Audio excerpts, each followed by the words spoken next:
ഈ ചാക്കിന്ന് serial light ഒക്കെ എന്തിനാ? അതല്ല ഞാൻ പാറപ്പുറത്ത് എപ്പോഴേ കൊണ്ടിട്ട് എടേ ചുമ്മല്ല നേരത്തെ ഒരുത്തം വന്ന് പറഞ്ഞത് ആന ഒരു ലോഡ് സീരിയൽ ലൈറ്റ് വെച്ച് പോണത്. എന്റെ പൊന്നോട് ആനയായിരുന്നു. എന്റെ പൊന്നോ ഞാൻ അറിഞ്ഞില്ല അണ്ണാ ആനയായിരുന്നത്. അല്ല അറിഞ്ഞിരുന്നെങ്കിൽ ആ 4 കാലിലും കൂടി ട്യൂബ് ലൈറ്റ് കെട്ടി വിടുമായിരുന്നു.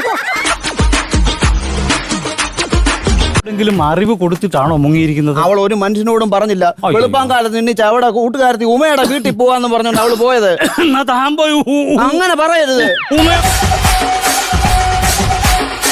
മര്യാദക്ക് പായ്ക്കപ്പിലൂടെ എനിക്ക് തിരിച്ച് പോർച്ചുഗീസിൽ പോകാനുള്ള കാപ്പാടത് കെട്ടി തരണമായിരുന്നു. എനിക്ക് ആലപ്പുഴ ബീച്ചിൽ നിന്നാണ് കിട്ടിയത്. ഞാൻ 800 കോടി രൂപയ്ക്ക് ഒരു കോടീശ്വരന് വിറ്റു. എത്ര കോടിക്കാ? 800 കോടി രൂപയ്ക്ക് ഒരു കോടീശ്വരന് വിറ്റു. എന്റെ പൊന്നു ദൈവമേ, ഒരു വാഴപ്പിന്റെ 2 കമ്പ് കുത്തി പെണ്ണുമ്പിള്ളേരെ സാരിയും വലിച്ചു കെട്ടിയാ ഞാൻ പോർച്ചുഗീസിൽ റൂമിനെ വൃത്തിയും തന്നെ ഉള്ളതാണെന്ന് ചോദിച്ചേ. അതെന്തൊരു ചോദ്യം അത്? എനിക്കത് തീരെ ഇല്ല, അതുകൊണ്ട് ചോദിച്ചാ. അല്ല വൃത്തിയും വരെയുള്ള റൂം തന്നെ വേണമെന്ന് പറയണം. എല്ലാം തരും, എല്ലാം തരും. എന്നാ ഒരു കാര്യം ചെയ്യണേ, ഞാനേ ഈ റൂം ഇപ്പൊ എടുത്തിട്ട് പുറത്ത് വരെ പോകും. റൂമിൽ ഇപ്പൊ എടുത്തിട്ട് പുറത്ത് പോകാൻ അങ്ങനല്ലെന്ന് ഞാൻ പറഞ്ഞു. ഇന്ന് പരിപാടി നെരിക്കും അമരിപ്പം നെരിക്കും നിന്നെ. കമ്മിറ്റിക്കാർ നിന്നെ അന്വേഷിക്കണം. അതൊന്ന് അന്വേഷിക്കണേ. നീ അന്നദാനം പോലെ കയറി ഉരുളിയിൽ കിടന്ന സാമ്പാറൊക്കെ എടുത്ത് കളഞ്ഞെന്ന് നിങ്ങളല്ലേ പറഞ്ഞത് പിള്ളേരുണ്ടാവണം വിളി മാത്രമൊന്ന്. എടാ ആ ഉരുളി കിടത്തിയ പിള്ളേരൊന്നും വരൂല. ഗാമയ്ക്ക് ഭയങ്കര ഭാഗ്യമാണ് കേട്ടോ. എന്താ ഈ സിംഹാസനത്തിൽ ഇരുന്നത് നമ്മ മനസ്സിലായി. എന്താ ഏതോ മഹാനായ ചക്രവർത്തി ഇരുന്ന സിംഹാസനം, അതാ ഭാഗ്യം അത് പറയുന്നത്. ഞാൻ മഹാനായ ചക്രവർത്തി സിംഹാസനം അല്ല, എന്റെ ഭാഗ്യത്തെ കാലളയിരിക്കാം. നീ നടു പിടിച്ച് സംശയം ചോദിക്കട്ടെ, ഉപദ്രവിക്കുമായിരുന്നോ? കണ്ടമാനം അടിച്ച് ചെവിക്കല് പോയി. പക്ഷെ എത്ര ഉപദ്രവിച്ചാലുണ്ടല്ലോ പട്ടിയെ പോലെ നിന്ന് മേടിച്ചിട്ട് മോങ്ങുമല്ലാതെ പിന്നെ നാഴിക വരെ തിരിച്ച് ഞാനൊരു വക അവളെ ചെയ്തിട്ടില്ല. അയ്യോ, അപ്പൊ സാറായിരുന്നോ കിടന്ന് മേടിച്ചോണ്ടിരുന്നത്? പിന്നെ മേടിച്ചോണ്ടി. എനിക്ക് ചെറുപ്പത്തിൽ ഒരു മാറാ രോഗം ഉണ്ടായിരുന്നു. അതായത് കാലത്തൊരു 7-7:30 ആകുമ്പോൾ എനിക്കൊരു തലവേദന തുടങ്ങും. അത് പിന്നെ വയറുവേദനയും പിന്നെ എനിക്ക് പനിക്കണ പോലെ തോന്നി തുടങ്ങും. എൻ്റെ അമ്മ പറയുന്നതിന് മെഡിക്കൽ സയൻസിൽ പോളിസൈറ്റീമിയ റുബ്രവര എന്നൊന്നും പറയില്ല, സ്കൂളിൽ പോകാൻ മടി.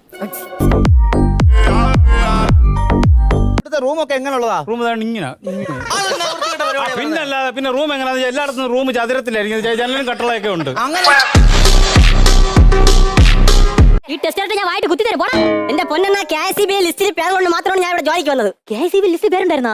എന്നാ പിന്നെ നിനക്ക് ആ ജോലിക്ക് പൊയ്ക്കൂടായിരുന്നോടാ? അയ്യോ ജോലിയല്ല, 6 മാസത്തെ കറണ്ട് ബില്ല് അടച്ചില്ല, അതുകൊണ്ടാണ് ലിസ്റ്റിൽ പേര് വന്നത്. ഇവിടെ നിന്ന് ശമ്പളം കൊണ്ടു അവിടെ അടക്കേ.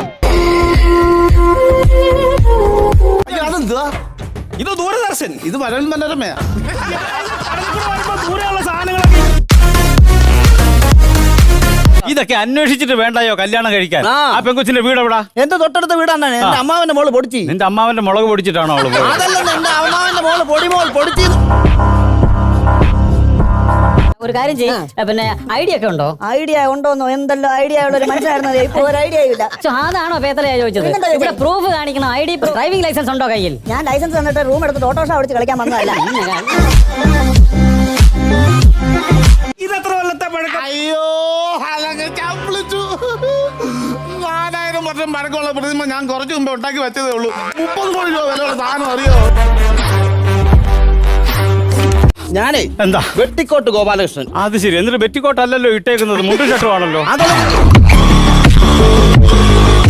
മുഖത്ത് വെള്ളം തളിച്ച് വിളിക്കേ നിങ്ങൾ കട്ടയില്ലിട്ടാ. വേണേ എനിക്ക് ഗുണ്ടസാനിയാണ് വിളിക്കണേ, എണീക്ക് വേണ്ട.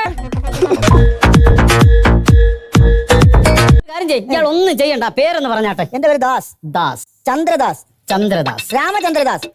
വാസുദേവ കാളിദാസ പട്ടാഭി കല്യാണ രാമചന്ദ്രദാസ്. വാസ്ത്രീ വാഴക്കേ അവിടെ നിന്ന്. ഇയാൾ ആധാർ കാർഡ് ഞാൻ തന്നാ മതി, ഞാൻ എഴുതി എടുത്തോളാം. നടത്തി സുഖു വേണ്ട. ഇത്രേ ഉള്ളായിരുന്നു.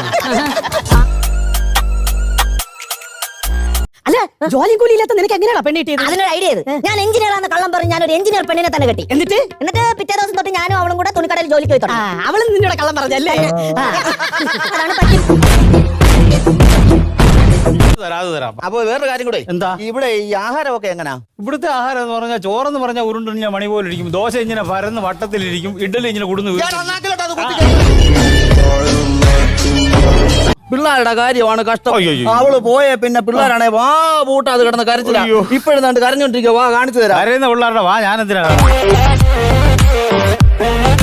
ഞാൻ റൂം എടുത്തു കഴിഞ്ഞാൽ ആഹാരം എങ്ങനെ കഴിക്കുമെന്നാ ചോദിച്ചേ. ഇവിടെ റൂം എടുത്താലും റൂം എടുത്തില്ലെങ്കിലും ആഹാരം നമ്മളിങ്ങനെ കൈ കൊണ്ട് ഉരുട്ടി അണ്ണാക്കിലോട്ട്